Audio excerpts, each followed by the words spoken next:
మనోళ్ళే మన కావాల్సినోళ్ళే అని మనం అనుకుంటే సరిపోదు. అవతలోళ్ళు కూడా మన గురించి అట్లనే అనుకోవాలి. కానీ ఏం చేస్తాం, నిన్ను అలాసంటి మనుషులు తక్కువైనరు.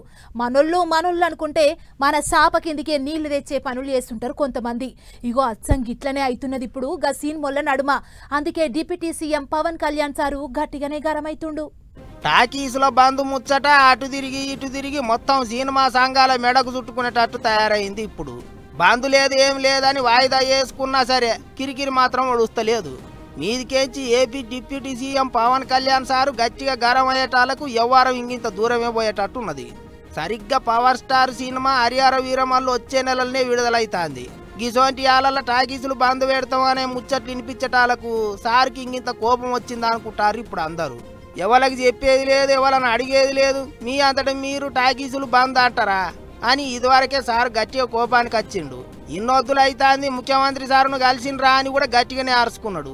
ఇక మంటల మంట తీయర్రే, సినిమా టాకీసుల కథ ఏంటిదో తీయర్రే అన్నట్టే గరమైందట. సినిమా టాకీసులలో పబ్లిక్ కోసం ఎటువంటి సవలతులు ఉన్నాయి, ఏం కథ, అన్ని చెకింగ్లు చేయాలి అన్నట్టు చూస్తుండ్రట. టైంకు టాక్సులు కడుతున్నారా లేదా, సినిమా టాకీసులలో పబ్లిక్ అమ్మే తిండి ఎట్లుంటున్నది, ఏం కథ, వాటి రేట్లు ఎట్లున్నాయి, ఏం సంగతి, అన్ని చెకింగ్లు చేయాలి అన్నట్టు చూస్తున్నారట. టాకీసులలో పబ్లిక్కి ఎటువంటి తిప్పల కాకుండా అన్ని తీర్ల సవలతులు ఉండాలి, రేట్లు ఎక్కతక్క ఉంటే అస్సలు ఊకోవద్దు అన్నట్టే ఆఫీసర్లతో మాట ముచ్చట్లు చేసిండ్రట. మరి ఏం చేస్తారో ఏమో కానీ సినిమాల సంఘ పోళ్ళు పవన్ సార్కు గట్టిగానే కోపం తెప్పించిండ్రు కదా అనుకుంటారు ఇప్పుడు అందరూ. ఇదే ముచ్చట మీద జరంత మంది నిర్మాతలు మైకుల ముంగటికి వచ్చి మాట్లాడిండ్రు. 2 రోజుల నుంచి ఆ నలుగురు అని వస్తుంది. బాబు, ఆ నలుగురికి నాకు సంబంధం లేదు, ఆ నలుగురిలో నేను లేను. ఇది 15 సంవత్సరాల క్రితం స్టార్ట్ అయింది. ఆ నలుగురు ఆ తర్వాత ఆ 10 అయింది. అది ఎవరు పట్టించుకోలేదు. నేను ఆ నలుగురు వ్యాపారంలో నేను బయటకు వచ్చేసాను. నేను లేను. కోవిడ్ ఆ టైంలోనే బయటకు వచ్చేసాను. తెలంగాణలో నాకు ఉన్నది ఒకే ఒక థియేటరు, త్రిబుల్ ఏ, దానికి ఓనర్.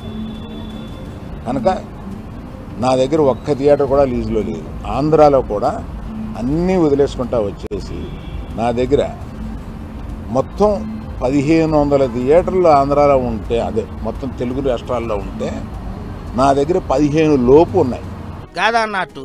మరి ఇక ముచ్చట ఎంత దూరం పోతుందో ఏమవుతుందో చూసుకుంటూ పోవాలి.